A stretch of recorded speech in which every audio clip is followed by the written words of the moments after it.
Isteri Rumah Putih Agnes Keith. Kisah misteri dan penuh sejarah Rumah Agam Agnes Keith yang patut kita ketahui.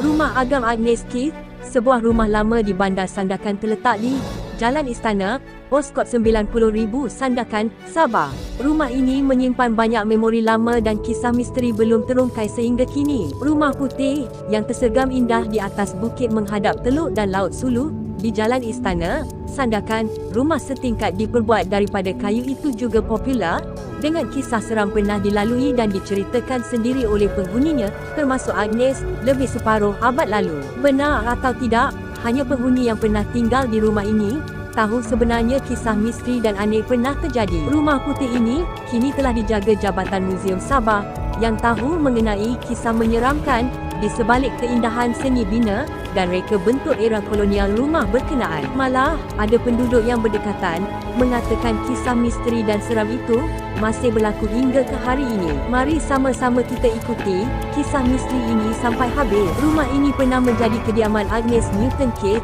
penulis buku tersohor dari Amerika Syarikat, bersama suami beliau yang bernama Harry Keith dan anaknya George Keith. Rumah asal ini sudah musnah akibat peperangan melanda suatu ketika dahulu. Menurut cerita, ketika Peperangan Dunia Kedua, rumah ini hampir hancur sepenuhnya akibat ledakan bom dan peluru ketika peperangan. Rumah ini satu masa dahulu pernah terbiar dan hampir musnah sebelum Jabatan Muzium Negara Sabah mengambil inisiatif memelihara rumah ini pada tahun 2001. Satu proses pemeliharaan yang masih lagi mengekalkan struktur asal agar ianya tidak jauh berbeza berbanding yang dahulu. Berdasarkan sejarah, Newton pertama kali ke Sabah atau ketika itu dikenali Borneo Utara pada tahun 1934 selepas berkahwin dengan Harry George Keith, iaitu konservator hutan yang bekerja di Sandakan sejak 1925. Terdapat lebih daripada 26 orang yang pernah menetap di rumah ini. Sekiranya diteliti senarai individu yang pernah mendiami rumah berkenaan, terdapat lebih daripada 26 orang yang pernah menetap di situ. Namun anehnya, mengapa hanya nama Agnes Keith yang diangkat sebagai penghormatan dalam menamakan rumah berkenaan? Di sinilah cerita mengenainya yang mungkin ada orang yang tidak mengetahui kisah di sebaliknya. Kisahnya bermula begini. Selama Agnes Keith mendiami rumah tersebut, dia sering berada dalam keadaan yang gembira dan sangat bahagia bersama keluarganya. Selama mereka sekeluarga mendiami rumah ini, mereka tidak pernah menceritakan mahupun menunjukkan apa-apa yang pelik. Mereka mesra sama macam penduduk yang berdekatan. Namun setelah beliau pulang ke Amerika, beliau telah meninggalkan sebuah catatan yang sangat menyeramkan mengenai rumah tersebut. Agnes menyatakan bahawa beliau tidak percaya pada hantu, tetapi tertulis dalam catatannya, Agnes pernah menceritakan sering ternampak lembaga wanita tinggi lampai bersama seorang bayi sepanjang tinggal di rumah berkenaan dari tahun 1934 hingga 1952. Hampir setiap hari beliau melihat penampakan seorang wanita yang tinggi lampai mengucapkan selamat tinggal pada suaminya, kemudian mengambil bayinya dan turun ke jalan seorang diri, berdiri di hujung jalan dan menoleh ke belakang. Itu adalah catatan Agnes sebelum beliau balik ke Amerika Syarikat. Kejadian misteri tersebut turut dialami oleh beberapa orang penghuni yang menghuni rumah itu selepas Agnes pulang ke Amerika Syarikat. Seterusnya rumah itu diduduki seorang daripada Eropah bernama G.L. Charlson bersama isterinya bernama Rosemary. Mereka menetap di situ selama 12 tahun.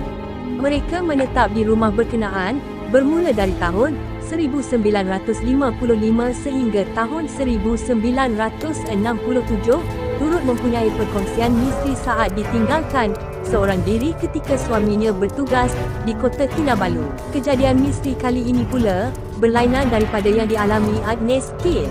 Suara pelik dan aneh sering kedengaran oleh Rosemary, isteri kepada G.L. Charlson ketika beliau tinggal keseorangan. Rosemary menceritakan pernah mendengar bunyi pintu bilik di hujung rumahnya berbunyi seakan bunyi orang menutup dan membuka daun pintu beberapa kali. Mula-mulanya beliau tidak mempedulikan bunyi tersebut. Pada suatu ketika, menurut beliau, dia terbangun ketika waktu subuh apabila mendengar suara yang sama seperti pintu bilik di hujung rumahnya tertutup dan terbuka beberapa kali. Dalam separuh sedar daripada tidur, Setelah beliau mendengar bunyi tersebut, beliau juga mendengar tapak kaki berjalan seolah-olah menuju ke arah biliknya. Apabila beliau ingin kepastian bunyi tersebut, beliau membuka mata dan alangkah terkejutnya apabila dia melihat jelmaan muncul lembaga serupa seorang wanita berdiri di hujung katilnya memandang tajam ke arah beliau. Kisah misteri ini masih menjadi tanda tanya.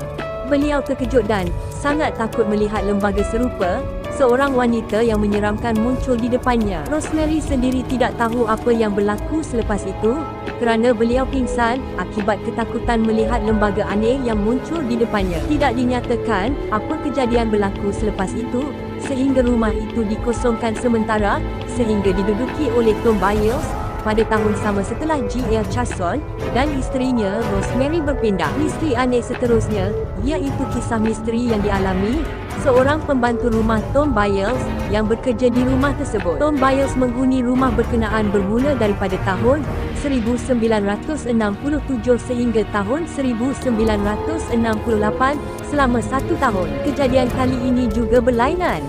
Kebiasaannya keadaan rumah ini tetap macam biasa dengan reka bentuknya yang sangat unik. Kisahnya, pada satu hari, ketika pembantu rumah, Tom Byers melakukan tugas harian, beliau terkejut apabila terserempak dengan jelmaan lembaga serupa seorang wanita yang sedang berdiri di atas tangga. Namun apa yang terjadi selepas kejadian ini, tiada siapa yang tahu. Tiada sebarang maklumat dinyatakan selepas kejadian ini. Berikut adalah antara kisah-kisah seram yang telah diceritakan oleh penghuni-penghuni rumah tersebut. Kini rumah agam Agnes Keith tersebut boleh dilawati bagi melihat sejarah peninggalan zaman sebelum merdeka dahulu disandarkan Sabah. Dari luar, rumah setingkat yang dibina berasaskan kayu itu menggamit kedatangan pengunjung. Terdapat jam dinding jenama Monde buatan Jerman, peti sejuk lama Kevinato dan radio hitam jenama Bush buatan London.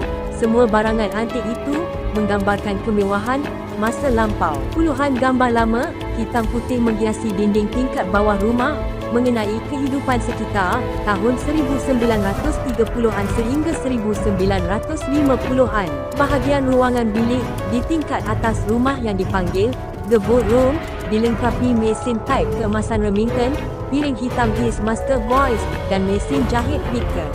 Buku hasil karya Newton adalah Free Came Home pada 1946 dan Whiteman Returns pada tahun 1951 yang ditulisnya masih dibaca di seluruh dunia sehingga kini tersimpan kemas dalam peti kaca di rumah itu. Sampai di sini untuk kali ini, kisah misteri yang dapat dikongsikan mengenai misteri Rumah Putih Agnes Keith. Jika anda rasa ini bermanfaat, jangan lupa terus ikuti macam-macam trend channel. Tekan butang subscribe serta loncengnya sekali untuk notifikasi video baru yang dimuat naik. Sekian, salam mesra dan sukses selalu.